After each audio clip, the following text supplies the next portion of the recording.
अजीत डोवल, भारत का सबसे dangerous mastermind, spy से एनएसए तक की कहानी।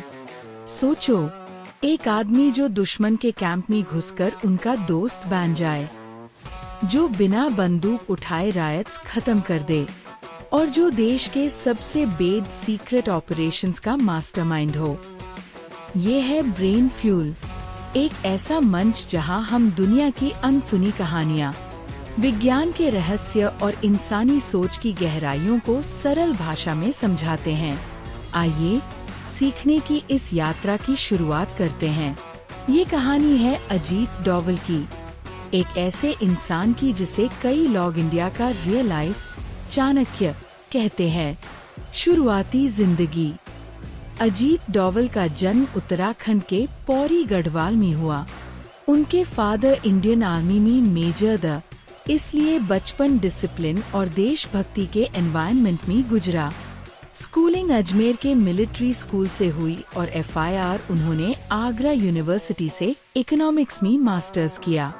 1968 में उन्होंने UPSC दिया और पहले हाई अटेम्प्ट में क्लियर कर दिया। सिर्फ 22 साल की एज में IPS ऑफिसर बन जाना, ये अपने आप में एक बड़ी बात थी। करियर की शुरुआत में उन्हें केरला के एक सेंसिटिव एरिया में भेजा गया जहां कम्युनल रायट्स कंट्रोल से बाहर हो चुके थे, जहां पुलिस जाने से डर रही थी। वहां डोवल ग्राउंड पार उतर गए। उन्होंने लाठी चार्ज या फायरिंग का यूज नहीं किया। इंस्टेड उन्होंने स्ट्रैटेजी यूज की। लोकल लीडर्स आइडेंटिफाई किए, दोनों साइड से बात की, लूटेड सामान वापस दिलवाया और सिर्फ कुछ दिनों में रायट्स खत्म।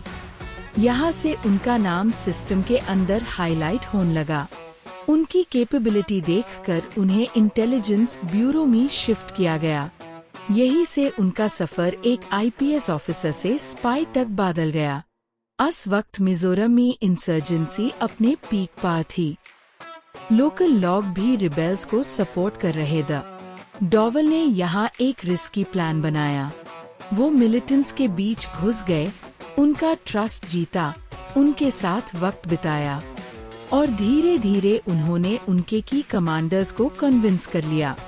रिजल्ट, रिबेल ग्रुप वीक हो गया और पीस टॉक्स शुरू हो गए। ये ऑपरेशन आज भी इंटेलिजेंस हिस्ट्री में एक मास्टर स्ट्रोक माना जाता है। अजीत डोवल ने कई साल पाकिस्तान में अंडरकवर काम किया। कई रिपोर्ट्स के मुताबिक वो डिस्गाइज में रहकर न्यूक्लियर प्रोग्राम जैसे सेंसिटिव टॉपिक्स पर इंफॉर्मेशन गैदर करते थे, कभी फकीर बनके, कभी लोकल आदमी बनके। और सबसे शॉकिंग बात, वो पकड़े भी गए, लेकिन हर बार बचकर निकल गए। 1988 में गोल्डन टेम्पल में मिलिटेंट्स ने कब्जा कर लिया था। इस बार गवर्नमेंट डायरेक्ट अटैक नहीं करना चाहती थी। डोवल ने फिर एक डेयरिंग प्लान बनाया। डिस्गाइज में टेम्पल के अंदर घुसे, मिलिटेंट्स का ट्रस्ट जीता, बाहर आकर पूरा लेआउट सिक्योरिटी फोर्सेस को दिया और फिर बिना ज्यादा नुकसान के मिलिटेंट्स को सरेंडर करवाया गया। 1999 का कंदहर हाईजैक इंडिया के लिए एक नाइटमेयर था। पैसेंजर्स की जान दाव पर थी। नेगोशिएशन टीम में अजीत डोवल भी था। सिचुएशन इतनी कॉम्प्लिकेटेड थी कि मिलिट्री एक्शन रिस्की था। फाइनली नेगोशिएशन के थ्रू पैसेंजर्स को बचाया गया, लेकिन कुछ टेररिस्ट्स को रिलीज करना पड़ा। ये डिसीजन कंट्रोवर्शियल था, लेकिन उस वक्त जान बचाना प्रायोरिटी थी। 2005 में रिटायरमेंट के बाद भी डोवल इनएक्टिव नहीं हुए। उन्होंने थिंक टैंक्स और सिक्योरिटी रिसर्च इंस्टीट्यूशंस के थ्रू अपना इन्फ्लुएंस बनाए रखा। इसी पीरियड में उनका नाम एक अलेज्ड प्लान में भी आया जिसमें दाऊद इब्राहिम को टारगेट करने की कोशिश की गई थी, लेकिन वो मिशन सक्सेसफुल नहीं हो पाया। उनका नाम कई पॉलिटिकल कंट्रोवर्सीज में भी आया। कश्मीर पॉलिटिक्स में इन्फ्लुएंस के एलिगेशंस, उनके फैमिली बिजनेस पर क्वेश्चंस, पब्लिक स्टेटमेंट्स और पॉलिटिकल क्लैशेस। लेकिन कई केसेस में एक्यूजेशंस प्रूफ के बिना रह गए और कुछ में पब्लिक अपॉलजीज भी हुई। 2014 में अजीत डोवल को नेशनल सिक्योरिटी एडवाइजर बनाया गया। यहाँ से उनका रोल और पावरफुल हो गया। उनके टेन्योर में surgical strikes, strategic security changes, intelligence coordination improve हुआ। उन्होंने इंडिया की सिक्योरिटी अप्रोच को डिफेंसिव से डिफेंसिव ऑफेंसिव बनाने की बात की। अजीत डोवल की कहानी सिंपल नहीं है।